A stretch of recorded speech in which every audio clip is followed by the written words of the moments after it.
Welcome to our channel. Today we how to automate database backups with MongoDB Atlas, full guide step by step clearly. To automate database backups in MongoDB Atlas, begin by logging into your MongoDB Atlas account. Navigate to the project that contains the cluster you want to backup. Select the cluster for which you wish to configure automated backups. In the cluster view, locate the Backup tab on the left sidebar. Click on the Backup tab to access the backup configuration settings.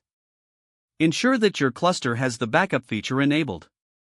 If backups are currently disabled, you'll need to enable them by clicking the Enable Backup button.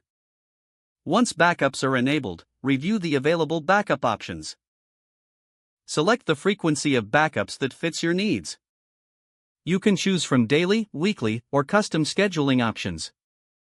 For additional recovery options, consider enabling point-in-time recovery. This allows you to restore the database to any point within the backup window. Next, configure the retention period for your backups. Select how many days you want to keep backups before they are automatically deleted. After setting your preferences, save your backup configuration. Now you can monitor your backup status in the same Backup tab. Check that the backups are running as scheduled and that there are no errors. You should also periodically test restoring from your backups. This ensures you're prepared for any data loss or corruption scenarios. Finally, make note of the backup logs available in Atlas for future reference. This concludes the setup process for automating database backups with MongoDB Atlas. If the page does not load, refresh the browser or try again in a private or incognito window. Make sure you are using the correct email address, then retype it carefully to avoid small typos. If your password is not accepted, use the reset option and create a new strong password you can remember.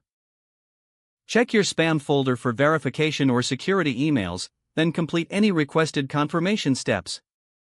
Enable two-factor authentication if available to improve account security and reduce unauthorized access risk. After signing in, review your profile details so your contact information and settings are accurate and current. If you see an error message, note it down and try again after restarting your device and internet connection. Don't forget to like this video and subscribe to our channel for more step-by-step tech guides.